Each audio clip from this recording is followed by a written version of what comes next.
No episódio de hoje, vamos analisar 3 encontros devastadores entre humanos e animais selvagens. Número 1. Era 8 de julho de 2015 e a luz dourada da manhã atravessava as acácias do Parque Hulua Infaloi, na África do Sul, quando Isabela Cruz, de 21 anos, ajustava o tripé do celular, tentando conseguir o enquadramento perfeito para publicar em seu Instagram. O parque, criado em 1895, se estendia por cerca de 96 mil hectares de colinas onduladas, vales fluviais e trechos de vegetação esparsa na região de KwaZulu-Natal. Era uma das reservas naturais oficialmente declaradas mais antigas do continente africano.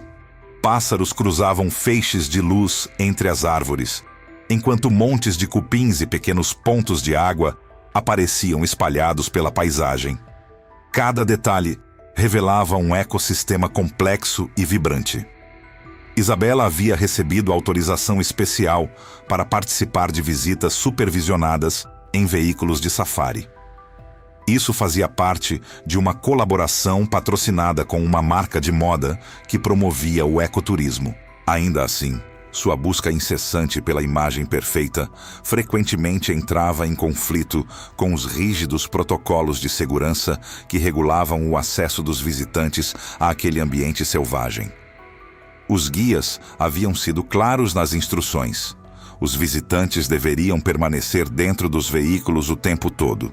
Eles também explicaram que até mesmo animais herbívoros poderiam se tornar extremamente perigosos se sentissem ameaçados. Mas a concentração de Isabela em produzir conteúdo de impacto fazia com que esses avisos parecessem menos urgentes do que realmente eram.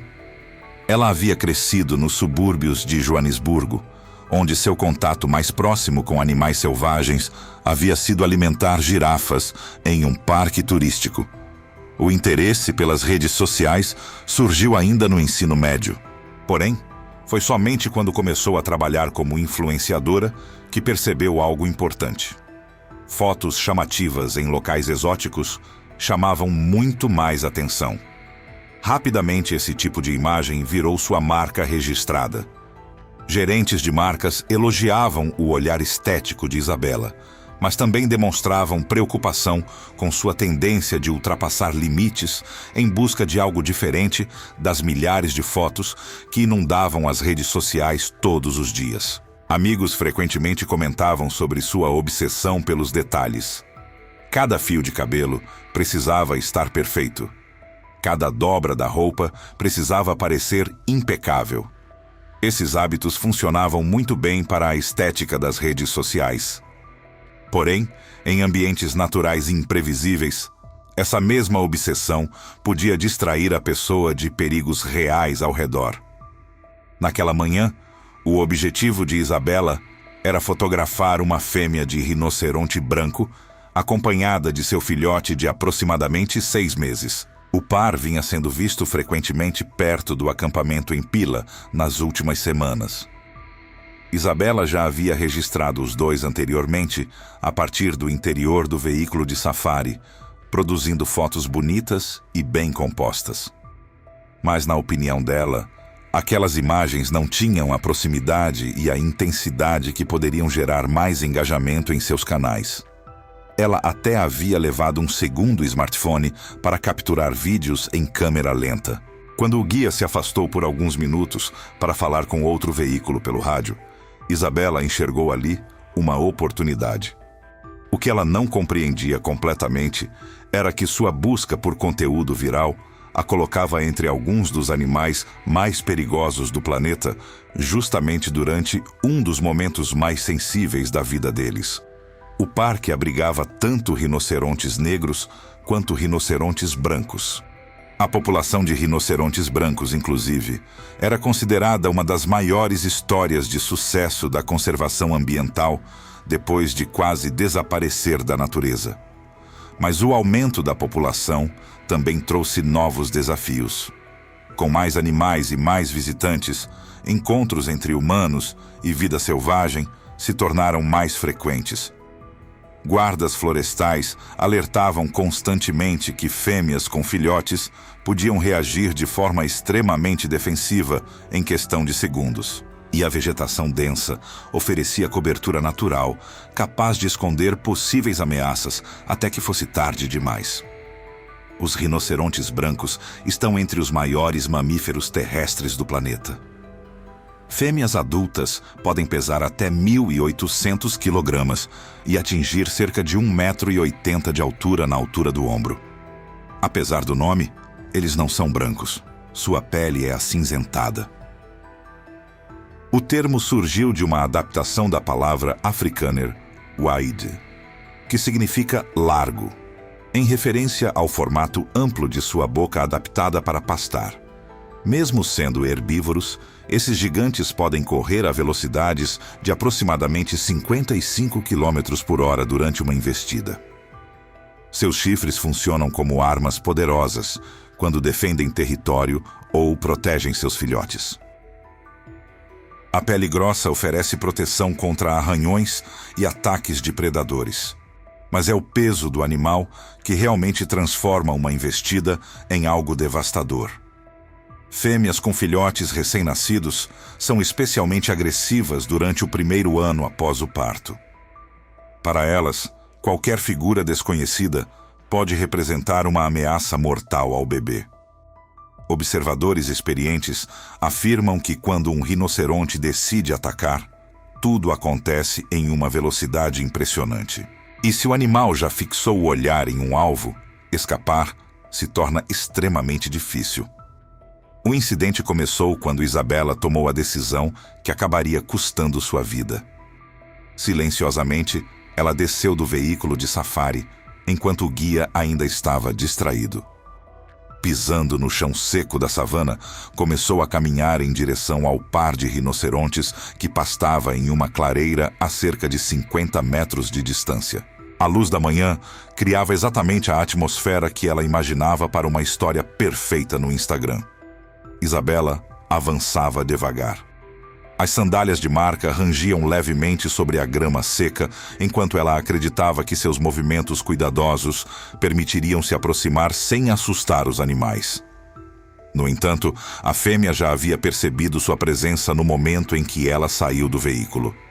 O movimento diferente e a silhueta humana haviam chamado sua atenção imediatamente. Mesmo assim, a rinoceronte continuou pastando, enquanto observava aquela figura que se aproximava. Seu corpo demonstrava tensão, embora ainda não houvesse agressividade aberta. Isabela conseguiu diminuir a distância para cerca de 40 metros antes de se ajoelhar atrás de um pequeno monte de cupins para estabilizar o tripé. Sem perceber que o animal já estava totalmente alerta, ela começou a gravar vários vídeos e tirar fotos rapidamente. Seus movimentos ficaram mais animados enquanto tentava ajustar o ângulo da câmera e reposicionar o equipamento para aproveitar melhor a iluminação. Foi exatamente essa combinação de fatores que desencadeou a reação defensiva. O avanço constante de Isabela. A silhueta humana destacada contra o céu da manhã e a mudança do vento, que levou diretamente o cheiro dela até o rinoceronte. De repente, a cabeça da fêmea se ergueu.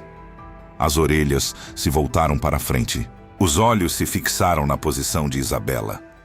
A cauda do animal balançou com irritação.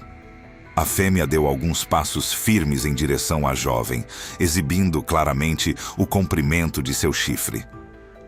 Quando Isabela finalmente percebeu o perigo, já era tarde. Ela se levantou rapidamente e virou para correr de volta ao veículo. Mas esse movimento repentino confirmou para o rinoceronte que ali existia uma ameaça, e a reação veio imediatamente. Com uma explosão de força impressionante, o rinoceronte de 1.800 kg avançou. Suas pernas poderosas impulsionaram o enorme corpo, enquanto ela percorria a distância em poucos segundos. Isabela conseguiu dar apenas alguns passos desajeitados antes que o animal estivesse praticamente sobre ela. O impacto veio de lado. O enorme ombro do rinoceronte atingiu Isabela com violência, arremessando seu corpo pelo ar antes que ela caísse no chão. Antes mesmo que pudesse tentar se levantar, a fêmea já estava sobre ela. Usando todo o peso do corpo, começou a pisotear o que considerava uma ameaça ao seu filhote. As patas dianteiras desceram sobre o torso de Isabela com uma força esmagadora. O impacto quebrou várias costelas e causou traumas internos severos. Logo em seguida, veio um segundo golpe, desta vez atingindo a cabeça. A força concentrada do peso do animal provocou fraturas devastadoras no crânio e danos fatais na coluna cervical. Todo o ataque durou menos de 10 segundos, mas os ferimentos eram imediatamente fatais. Após o ataque, a rinoceronte permaneceu alguns instantes sobre o corpo imóvel de Isabela, certificando-se de que a ameaça havia sido neutralizada. Somente depois retornou para perto de seu filhote. O cenário ao redor estava completamente espalhado. As roupas cuidadosamente escolhidas para a sessão de fotos estavam jogadas pelo chão. A bolsa, os acessórios e o tripé estavam deslocados. O celular de Isabela havia sido arremessado vários metros para longe durante o primeiro impacto. O guia, que havia ouvido um breve grito seguido do som da investida, imediatamente chamou ajuda pelo rádio enquanto dirigia de volta para o local. Guardas do parque chegaram em cerca de 12 minutos, mas Isabela já estava morta. Os ferimentos eram muito graves para qualquer possibilidade de intervenção médica. O celular foi encontrado a alguns metros distante do ponto de impacto. A carcaça estava rachada. Dentro dele, pequenos trechos de vídeo mostravam a aproximação de Isabela e o momento da investida do rinoceronte com clareza assustadora. Investigadores confirmaram que ela havia violado protocolos fundamentais de segurança ao sair do veículo sem autorização e se aproximar a pé de uma fêmea de rinoceronte com filhote. A reação do animal foi considerada um comportamento materno totalmente natural. A rinoceronte e o filhote permaneceram no parque sem sofrer qualquer intervenção. O caso provocou debates online. Algumas pessoas questionaram se a pressão por criar conteúdo nas redes sociais havia contribuído para a tragédia. Outros criticaram a pequena falha de supervisão que permitiu que Isabela deixasse o veículo. Após o incidente, as regras do parque foram reforçadas.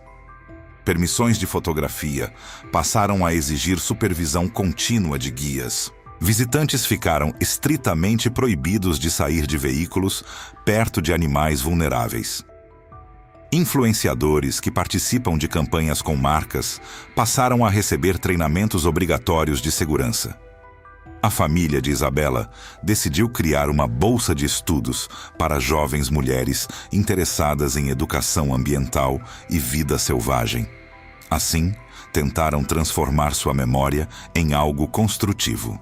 Mas aquela tragédia seria apenas a primeira de uma sequência de encontros fatais com animais selvagens naquele período. Do outro lado da fronteira, em Botsuana, outro visitante ignoraria avisos de perigo e acabaria entrando diretamente no território de um dos mamíferos mais perigosos da África. Número 2. Era 17 de março de 2016. O sol do fim da tarde refletia nas águas cristalinas do delta do Okavango, enquanto James Okafor, de 29 anos, descarregava seu equipamento de pesca de uma canoa do tipo Mokoro alugada. O enorme delta interior se forma quando o rio Okavango se espalha pelo deserto do Kalahari, criando um dos ecossistemas mais singulares do planeta. Durante as cheias sazonais, cerca de 15 mil quilômetros quadrados de paisagem desértica se transformam em um vasto labirinto de canais, ilhas e pântanos repletos de vida. James havia viajado desde a cidade de Gaborone com sua namorada, Sarah, para passar um fim de semana pescando. Ele queria impressioná-la com suas supostas habilidades. James trabalhava como mecânico de automóveis na capital de Botsuana. Entre amigos e conhecidos, era famoso por conseguir consertar motores que ninguém mais conseguia. Esse orgulho pessoal também se refletia em sua atitude diante da natureza. Ele havia crescido pescando nas águas do sistema do rio Limpopo, conhecidas por abrigar crocodilos. Por causa disso, acreditava que já estava acostumado com perigos naturais. Para ele, anos escapando de situações arriscadas significavam que sabia exatamente o que estava fazendo. Durante a viagem, chegou a brincar com Sarah, dizendo que hipopótamos eram apenas vacas gigantes que poderiam ser espantadas com alguns chutes rápidos. O casal fazia parte de um pequeno grupo de camping organizado por uma empresa de turismo local. O acampamento estava montado em uma pequena ilha cercada por juncos e canais rasos. O guia havia dado o briefing padrão de segurança. Ele explicou os riscos envolvendo hipopótamos e crocodilos.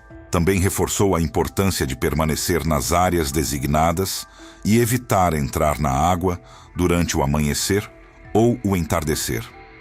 Esses são os períodos em que animais perigosos estão mais ativos. James ouviu tudo com um sorriso, mas assim que o guia se afastou, ele já estava planejando explorar um ponto de pesca que havia visto enquanto navegavam de canoa. O que James não percebeu foi que o delta do Okavango abriga uma das maiores populações de hipopótamos da África. Milhares desses animais utilizam os canais como habitat permanente. As mudanças sazonais das cheias criam territórios complexos que se transformam ao longo do ano. Isso torna praticamente impossível para visitantes prever onde encontros perigosos podem acontecer. Os hipopótamos estão entre os animais mais perigosos da África. Eles são responsáveis por mais mortes humanas no continente do que qualquer outro grande mamífero. Machos adultos podem pesar até 1.800 kg e atingir comprimentos de aproximadamente 4 metros. Suas mandíbulas gigantes podem se abrir em um ângulo de cerca de 150 graus, revelando dentes caninos que podem crescer até 50 centímetros. Apesar da aparência pesada, hipopótamos conseguem correr em terra a cerca de 48 km por hora. Na água rasa, também se movem com surpreendente rapidez. São extremamente territoriais, principalmente durante a época de reprodução. Defendem agressivamente rotas entre áreas de alimentação e refúgios aquáticos. Número 3. O ataque começou quando James ignorou os avisos repetidos de Sarah. Ele entrou na água de uma lagoa rasa perto do acampamento para lançar sua linha em direção a um grupo de juncos, onde havia visto peixes saltando. Sarah montava a barraca a cerca de 50 metros dali. De vez em quando, olhava para a água com preocupação crescente. James caminhava no barro usando chinelos, aparentemente sem qualquer preocupação. O lugar escolhido por ele era, na verdade, um caminho usado regularmente por hipopótamos para se deslocar entre canais profundos e áreas de pastagem. James estava cerca de 15 metros afastado da margem, quando um enorme hipopótamo macho emergiu da água a aproximadamente 20 metros de distância. A cabeça gigantesca surgiu com um grande respingo. O animal estava descansando em um canal profundo e iniciava seu deslocamento para se alimentar quando encontrou o intruso humano em sua rota. James ficou paralisado. Levantou a vara de pesca como se fosse um bastão. A reação do hipopótamo foi imediata. Seus instintos territoriais foram ativados pela presença do homem exatamente no caminho que ele usava. O enorme animal avançou com velocidade surpreendente. James tentou recuar correndo, mas escorregou em um tronco submerso e perdeu o equilíbrio. Cada passo o fazia afundar mais no fundo lodoso. O hipopótamo alcançou James quando ele ainda estava a cerca de 10 metros da margem. As mandíbulas se abriram, revelando seus enormes dentes. A boca do animal se fechou sobre o torso de James. Os caninos perfuraram a caixa torácica e atingiram órgãos vitais. A força da mordida chegou a levantar parcialmente o corpo dele para fora da água. Em seguida, o hipopótamo sacudiu a cabeça violentamente. Os gritos de James foram interrompidos quando o animal soltou a primeira mordida apenas para atacar novamente. Desta vez, atingindo o ombro e o peito. O segundo ataque provocou danos ainda mais devastadores. O sangue começou a se espalhar rapidamente pela água. O hipopótamo continuou empurrando James para baixo repetidas vezes. O ataque durou menos de 1 minuto. Quando finalmente terminou, o animal arrastou o corpo em direção a águas um pouco mais profundas antes de desaparecer entre os juncos. Sarah gritava desesperadamente pedindo ajuda. O guia chamou equipes de emergência pelo rádio, mas a complexa rede de canais do Delta tornava qualquer resgate imediato extremamente difícil. Horas depois, equipes especializadas iniciaram buscas cuidadosas. O corpo de James foi encontrado apenas na manhã seguinte, parcialmente submerso a cerca de 30 metros do local do ataque. A investigação concluiu que ele havia entrado em território conhecido de hipopótamos durante um período de atividade intensa. Sua presença na água rasa desencadeou uma resposta territorial fatal. A tragédia chamou atenção para o perigo da confiança excessiva diante da vida selvagem. E mostrou como, na natureza, ignorar avisos simples pode custar a própria vida.